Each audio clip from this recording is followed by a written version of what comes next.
नमस्कार दोस्तों, मेरा नाम है रितेश और मेरे चैनल पे आपका स्वागत है। दोस्तों, लंबे इंतज़ार के बाद स्कैम 2003 सोनी लिव पर अब आ चुकी है।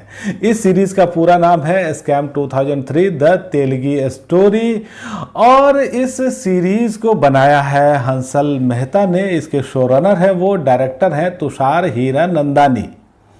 और दोस्तों, इस सीरीज को लेकर के बहुत सारी चर्चाएं थी। स्कैम 1992 का फ्रेंचाइजी इसको कहा जा रहा है, तो फिर लोगों को बहुत उम्मीदें थी इस सीरीज से। अब हम यही देखेंगे कि ये जो उम्मीदें हैं हमारी वो पूरी हुई है या नहीं। और दोस्तों, रिव्यू की शुरुआत करने से पहले एक रिक्वेस्ट आपसे कि यदि आपने अब तक मेरे चैनल को सब्सक्राइब नहीं किया है तो जरूर ही कर लीजिएगा, क्योंकि वेब सीरीज और मूवीज के रिव्यू के साथ साथ आपको यहाँ मिलती है OTT की दुनिया की हर जानकारी।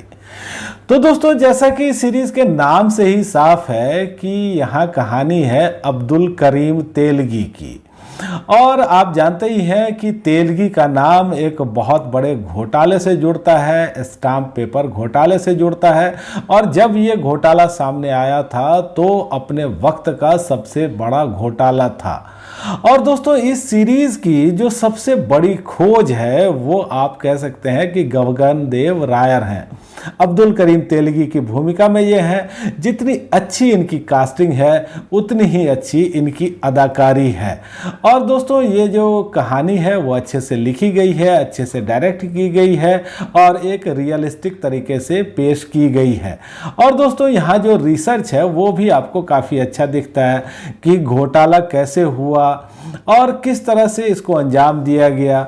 देखिए, हम सब ये जानते हैं कि स्टाम्प पेपर घोटाला हुआ था, लेकिन एक्चुअली में क्या हुआ था, चोरी कहाँ हुई थी और जो लोग इसमें इन्वॉल्व थे वो किस तरह से प्रॉफिट बना रहे थे, उन्होंने किस तरह से अपना नेटवर्क खड़ा किया था।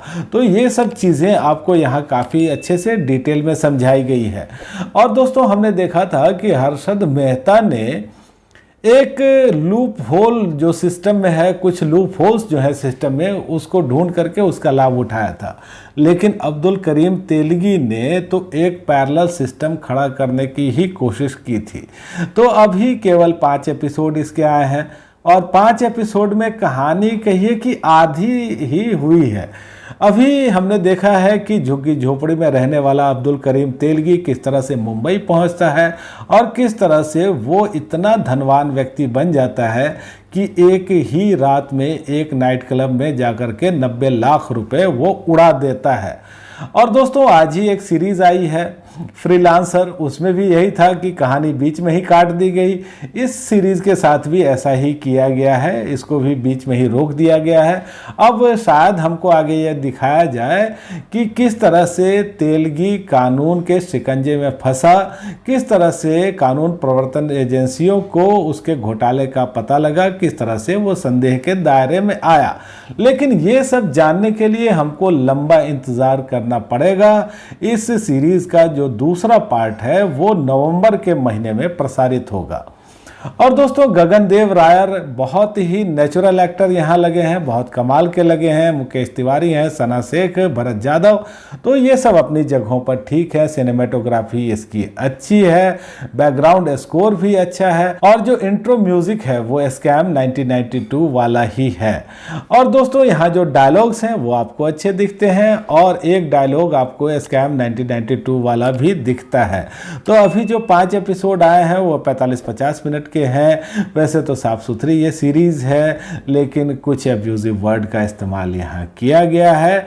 और आधी सीरीज देख करके कोई निर्णय देना, कोई रेटिंग देना वैसे तो ठीक नहीं है, लेकिन अभी जो एपिसोड आए हैं, अभी जो आधी सीरीज आई है, उसके हिसाब से इसकी रेटिंग बनती है 5 में से 4 की।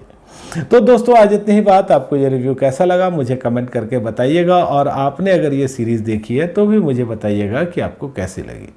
धन्यवाद।